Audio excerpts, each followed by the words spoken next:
Wherever there's a pool, there's always a flirt. Whenever there is school, there'll always be homework. Whenever there's a beat, there's always a drum. Whenever there's fun, there's always Coca-Cola. Yeah.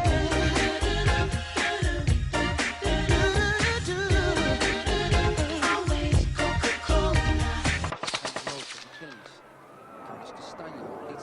On the morning of December 5th, 1996, two men on a motorcycle arrived at a Coca-Cola plant in They've always said the same thing. Witnesses say they breezed past a guardhouse at the factory's front gate onto plant ground. Approached Isidro Gil, head of the plant's union of bottling employees. In plain sight of his co-workers, shot him 10 times.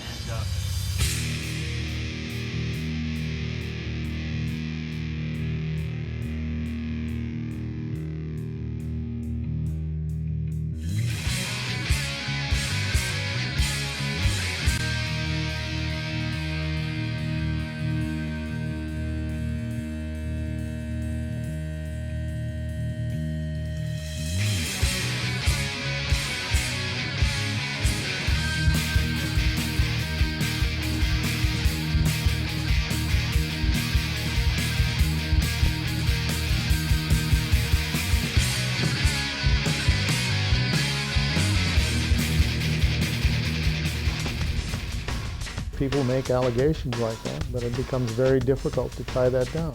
If someone says something about you, there's got to be a chain of evidence which demonstrates it. First of all, how did the University of Montana's contract with Coca-Cola even start, and how long has it been in place? Maybe 4 years now. I think it was signed by the Vice President for Administration and Finance as a result of an RFP that went out to vendors, and anybody who wanted to submit a bid could do so. Derringer has got a history. He's really no longer allowed to meet with student groups. That's good, in a way. I mean, in a way that's kind of bad, though, too, because you're not able to infiltrate what he's doing, you know? I mean, the guy, every university he's been to, he's got a contract with Coca-Cola. They own, in many cases, the HMOs in the health system. They own the lottery system locally, the contraband of gasoline. Basically, they own everything. Hace por ahí 10 años atrás que se puso esto muy duro, mucha violencia y todo el mundo trabajaba era con miedo. Bajaban 2, 3 trabajadores y los mataban y bueno, ustedes sigan, los dejaban ahí tirados. Since 1990, 8 Coca-Cola factory workers have been murdered in Colombia. In 1996, Isidro Gil was murdered at a plant in Carepa. In 2002, Adolfo Muñera was also killed. Gil and Muñera were both members of the trade union Senalternal. Isidro Gil's former union members now live in hiding.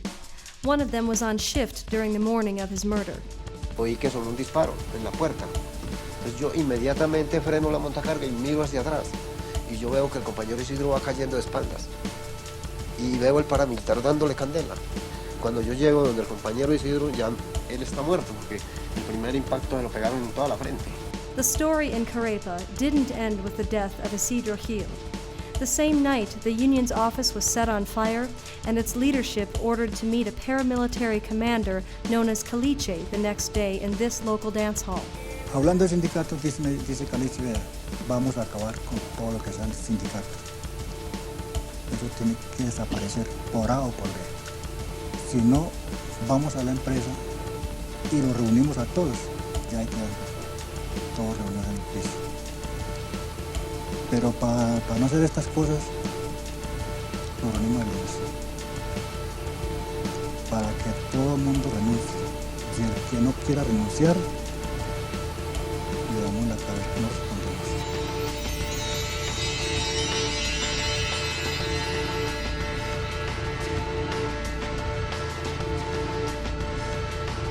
Los trabajadores ese mismo día, vía telefónica, me notifican de la situación y yo lo que le digo es que por encima de estar sindicalizados ellos tienen que proteger su vida, que deben renunciar porque no le dejan otra opción. Si no llevan la carta de renuncia a las 4 de la tarde, los iban a asesinar. Y a todo el mundo y les dijeron que que tenían que renunciar, que le tenían que renunciar a ese sindicato, les daban 24 horas, eso fue todo. Eso fue tipo 8 o 9 de la mañana, y eso de las 5 o 6 de la tarde no había un sindicalista, todo eso era, ahí me acuerdo como que ahora ayer parecía un comisariato, todo estaba ahí en la renuncia de los compañeros, llegaron los otros, pagamos la onda y ya se acabó el sindicato. The union's president, Javier Correa, received 50 resignation forms, all worded identically. With no more union members left and the entire leadership fled, the union at Carepa was no more. For the paramilitaries, it was mission accomplished. In the Miami court case, the union says it was a story foretold. Javier Correa claims that in weeks leading up to the killing, threats were made against its leadership in Carepa by the factory's manager. Correa was so concerned he wrote him a letter, a copy which Correa says was sent to the Coca-Cola's office in Colombia. In it, he claims, the workers have heard the managers say in public places that the paramilitaries have already been ordered to destroy the union. Coca-Cola, Correa says, never responded to his warning. For years, Adolfo, Hernam, and all those who have suffered have struggled to get their voices heard. Unable to find justice in Colombia, they've now taken the case to Coca-Cola's doorstep. But while Coke may be into dock in Florida, the case could have repercussions for companies the world over. A win for the union would be unprecedented, for the first time making multinationals responsible for human rights violations by their business partners abroad. For Colombia's unionists, victory in Miami would bring not just compensation, but the chance to live and work without fear. The Colombian government says this man is the mastermind behind most of the killings. Carlos Castaño leads the United Self-Defense Group of Colombia, an ultra-right-wing paramilitary group.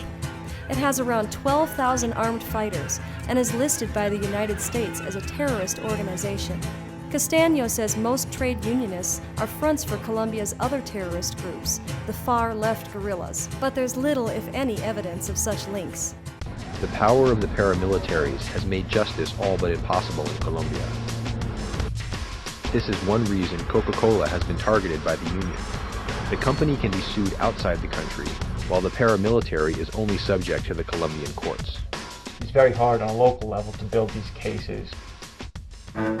Sanal Trenal sued Coca-Cola in a Miami district court, claiming that Coca-Cola hired, contracted with, or otherwise directed paramilitary forces to murder, torture, illegally detain, or otherwise silence trade union leaders. The case was brought before Judge Jose Martinez in 2001 and would prove to be very unfortunate, considering California Senator Dianne Feinstein pointed out that Judge Martinez has a bias in favor of corporations.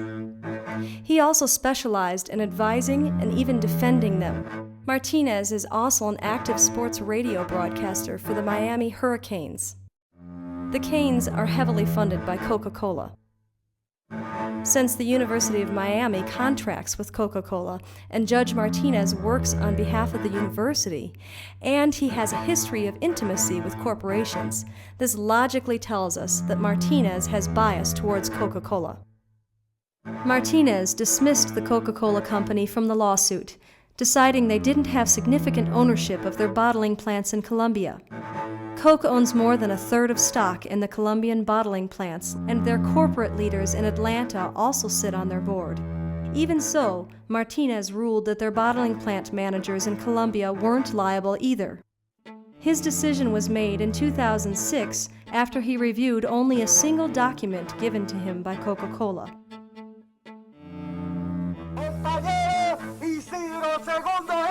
The union is still active here, but claims Panamco intimidated and falsely imprisoned some of its leaders in an attempt to discredit the union.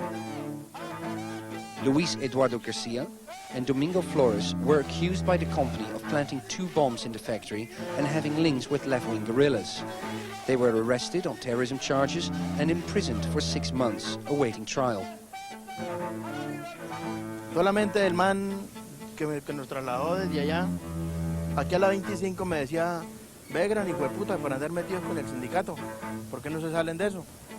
The case was thrown out before it came to court. No evidence of a bomb was ever found. In a Miami lawsuit, the union claims the men were deliberately set up. A Colombian prosecutor who investigated the case at the time himself questioned whether this was an action intended to harm the leadership of the union. Despite their ordeal, the union leaders still work at the plant, saying that if they leave, the company will have won. But their liberty has come at a price.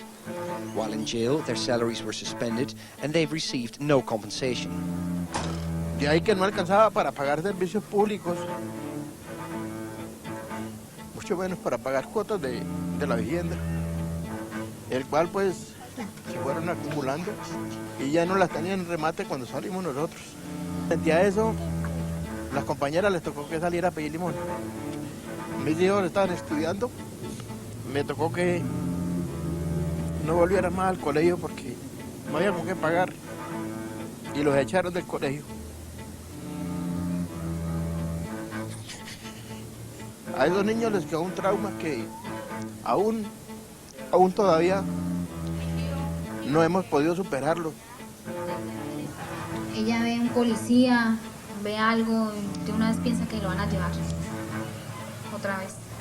O sea, a ella le quedó ese temor de que el papá no va a volver, de que el papá se va y de pronto no vuelve.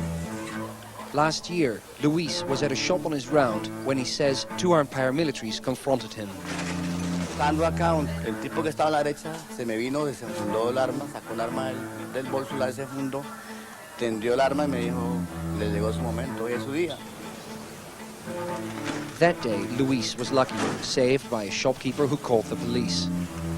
Both men say their request for a transfer to a safer route has been ignored by Penamco, putting their lives at even greater risk. Asesinar a mi hija, que tenía 4 años de edad y que me la iban a devolver en una bolsa plástica. Mendoza thinks he continues to be a target because of his public criticism of Coke, and because of an incident in 2003 where he spotted paramilitaries in the office of the local bottling plant. He says the paramilitary were taking cases of Coke to sell for fundraising. Mendoza believes the plant management had a deal with the paramilitaries. Coca-Cola for union busting. A ver, nosotros vemos ingresar a la fábrica de Coca-Cola a los paramilitares cuando estamos trabajando. Ese mismo hombre que había entrado el 14 de marzo, que la empresa sabía que era paramilitar, vuelve y entra el 16 de marzo con el permiso de la empresa y vuelve y les dan producto.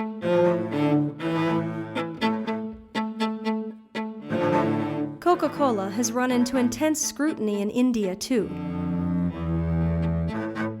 They were forced to shut down a plant in India after they had been found guilty of depleting and contaminating the water supply. Actually, the shareholders of Coca-Cola, that they should go ahead and implement the recommendations of a study that they commissioned and that they funded that came out in January 2008 that actually says that the Coca-Cola company must shut down one of its bottling plants in India, in Kaladera, in Rajasthan, in North India. And we're wondering what is taking them so long. And the reason the report stated that they should shut down the plant is because the report assessed the situation, the water situation in the area, and recognized very clearly that the Coca-Cola plant and its extraction of water is making worse significantly the already existing water crisis in the area. And in other words, the coexistence of the Coca-Cola bottling plant and the community and meeting the water needs it's just not sustainable. It's not going to work. And so I'm here to tell them to go ahead and implement the recommendation that their own report recommended. Unfortunately, we're running into a lot of spin by the Coca-Cola company, this so-called corporate social responsibility that they're talking about, which is really a response by corporations to deal with globalization. But it's disingenuous, some of the stuff that they come out with, and frankly, some of the stuff we've heard in media in terms of the response to the report by Coca-Cola is outright lies. Even in Turkey, they have denied workers their right to unionize. During a protest in a Coca-Cola plant, union workers, their spouses, and their children were allowed to be tear-gassed, raided, and assaulted. Since the scandals, several universities have suspended their contracts with the Coca-Cola company. I know there have been lots of reports of things that happened in Colombia, as well as in India with regard to water. But I also know that the company has now put in place agreements where those are all being reviewed. President Dennison refers to Coke's promise of an independent investigation regarding the killings and environmental abuse. There's just a couple problems with that investigation. For one, it wasn't independent. The Coca-Cola company proposed that the International Labor Organization investigate everything. Ed Potter worked for Coke as their Director of Global Labor Relations.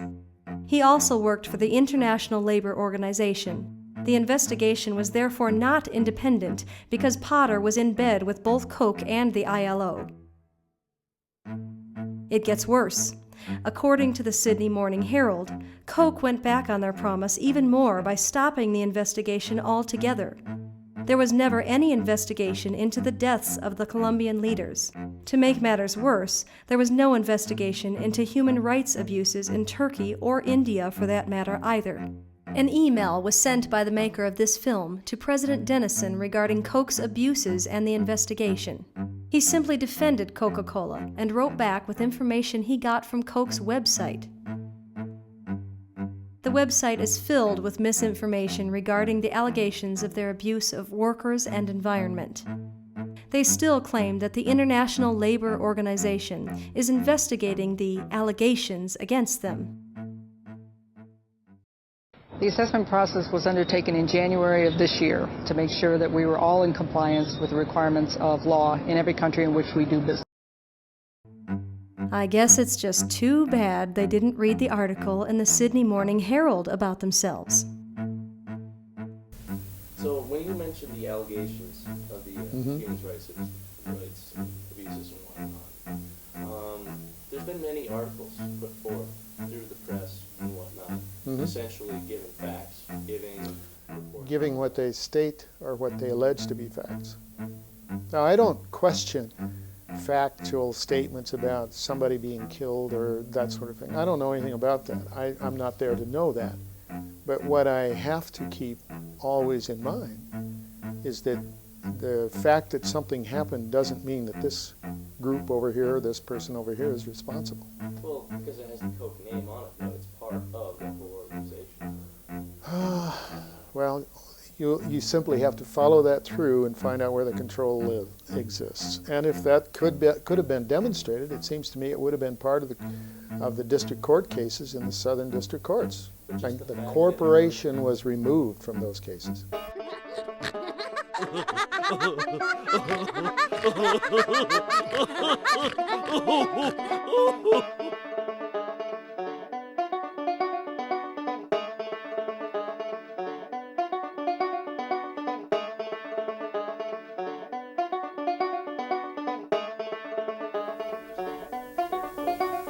Well, I don't know whether that's the case or not. It seems to me that the investigation went on, and the result of the investigation is what we have to take.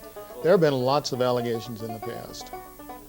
And you have to remember, keep in mind that Coca-Cola was dismissed from the federal suits in the Southern District Courts as a result of action by the judges because there was no evidence to tie the corporation to the events that were alleged. Now, President Dennison and the administration have talked with other universities that suspended their contracts. well, I think what you need to keep in mind is that the University of Michigan did in fact rescind the contract or suspend the contract until after the investigation was occurred or until after there was a negotiated contract between Coca-Cola and international consulting firm to look at the situation in Colombia. And as a result of that, then Michigan reinstated the contract, and the contract is currently in place. What the University of Michigan has in place, however, is a vendor code of conduct, so that there is a process by which any allegations about the inappropriateness of a contract can be reviewed, and then that could be suspended in the event that the allegations are found to be correct. that seemed to me to be a good process, and that's the one that we have in place now with the vendor code of conduct. The only reason the University of Michigan reinstated the contract with Coke was because Coke promised them the International Labor Organization would be investigating. Since the company lied to the university about the investigation, the university's vendor code of conduct requires their contract with Coke to be suspended. Therefore, since the University of Montana has the same vendor code of conduct, their contract with Coke should be suspended as well. The Coca-Cola Company does not belong on any ethical college campus, considering the proven allegations against them that are listed on www.killercoke.org.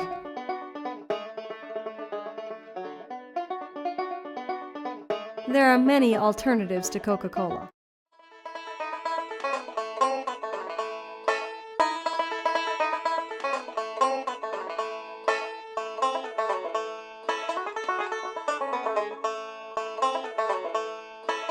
Eric Chastain with Jones Soda. He's the man that creates all the Jones Soda flavors.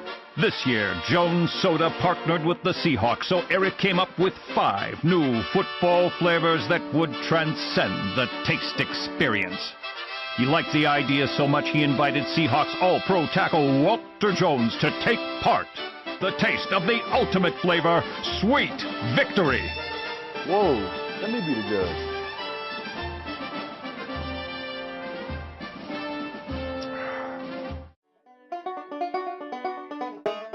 Many universities, including Rutgers, have kicked Coke off their campuses.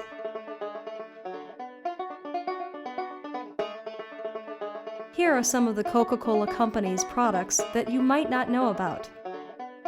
A complete list of them is available online. Although the website says so, Dr. Pepper and Cadbury Schweppes are not Coke products. Students and faculty of universities worldwide need to keep pressuring and end their schools' contracts with Coke until they clean up their act. And Coca-Cola actually pays a lot of universities millions of dollars to be able to be the sole beverage provider on that campus. And there's a couple reasons for that. One is Coca-Cola wants to have their brand name associated with young people, and they want to have it associated with successful college sports teams. So if Coke is willing to pay your university money if, you know, they can have their little logo up on the scoreboard at university events and sell all the soda at sporting events and stuff like that. But also what Coke is very interested in is turning young people into consumers of Coke. Most students at universities would choose to buy Coca-Cola because of its aggressive advertising campaign, which tries to hook people at an early age through large amounts of caffeine. Katie McHugh is one of these people. I need a caffeine fix to keep me awake, and so I'm addicted to Diet Coke, and I have been since I was 15. And even in university I can't get away from the Coca-Cola brands because they don't sell any other types of Coke on campus. So if you say you have a university campus with 50,000 students and Coca-Cola is the only company providing beverages on that campus, you have 50,000 students a year whose the only beverages that they can drink when they're on their campus are Coke products. And Coke is banking on the fact that if you spend 4 years at a university where the only beverages you can drink are Coke products, then when you leave that university, you're going to be a lifetime consumer of, you know, Coca-Cola or, you know, the whatever different beverage products they have on campus. And so they're hoping they can create lifetime consumers. So what we've realized is that if these contracts are valuable enough to Coke that they're willing to pay millions of dollars for them, if we can jeopardize them, then we can have some power over what Coke's doing in their supply chain. So Coca-Cola, we've found out, has actually been cooperating with paramilitaries in Colombia to execute workers in their own bottling plants that are trying to form unions and trying to demand better working conditions. And so we've been able to bring this to the attention of universities and say, if Coca-Cola doesn't stop doing this and if Coca-Cola doesn't adopt different practices, then our university is no longer willing to have anything to do with Coca-Cola. This funeral was brought to you by Coca-Cola, a phrase coined by a group of activists who want to eliminate the sale of Coca-Cola products from Cardiff University. Coca-Cola are a global brand, but they have a number of dirty secrets. We think Cardiff University, like several other universities around the country who have managed to ban Coca-Cola, we should support and join them and show solidarity for the other universities that have taken their steps to ban Coca-Cola from their campus. Canadian students want you off our campuses. We know what you're up to, we know your human rights record, we know your environmental impact, we see through your greenwashing, and we want you out. We want to say to Coke, stop trying to cover up your crimes and other unethical behavior. Start doing the right thing. Start acting like a responsible corporation. I want you to go through factually all your claims.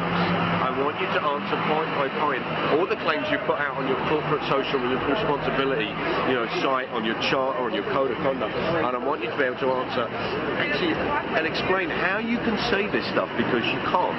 They can't actually back it up factually. So when they talk about being water neutral, I want to ask them, take me through the figures. How much water are you taking out? How much are you putting back? How are you putting it back? Is it working in state regulations? Show me the maths of how this works. That's what I want to do. I want them to explain the divergence between their image and the reality of practice.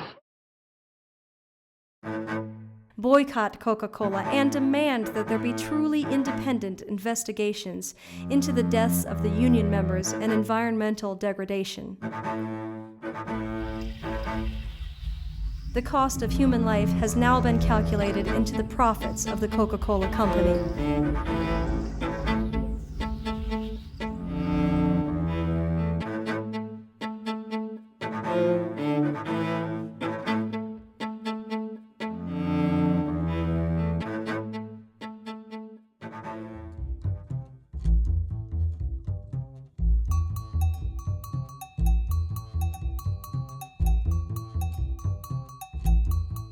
We hit something of a constitutional snag, and by that I mean there's a provision in the Montana State Constitution that requires state institutions to take contracts from the lowest bidder. Exactly. Yeah. And since Coke is the lowest bidder, it doesn't allow outs on labor rights issues, environmental issues. And in fact, that was one of the issues of the Purchasing Code of Conduct too, is we're modeled after Michigan's, but it had to be softened. And so our code, the University of Montana strongly encourages Coke came to Colombia, seeking lower wages. They got just what they came for, but as we turn the pages, we find the workers do not like the sound of their children's hungry cries. So they said, we'll join the union. They began to organize. So Coke called up a terrorist group called the AUC. Said, we've got some problems at the factory. The AUC went to the plant, killed 2 union men, told the rest, you leave the union or we'll be back again. Well, Coke did not complain about this dirty deed. Why give workers higher wages when Coke is all they really need? They phoned the AUC, said thanks, without you we'd go broke. And to show our appreciation, here's 100 cases of Coke. The baby drinks it in his bottle and the water ain't no good. The dog drinks it, but he don't know if he should. Some folks say it's the nectar of the gods, but Coke is the drink of the death squads. Coke is the drink of the death squads. Well, these workers wouldn't take this situation lying down. Some went up to Georgia, said, look what's happened to our town. You American workers get downsized, as for us we just get shot. And those of us who live, our teeth begin to rot. 'Cause the baby drinks it in his bottle and the water ain't no good. The dog drinks it, but he don't know if he should.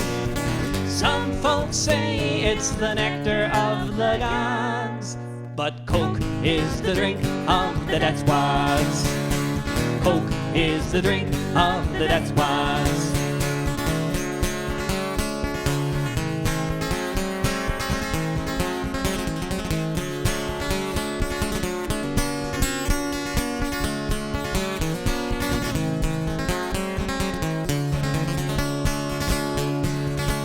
Well, now that's the situation, what are you gonna do?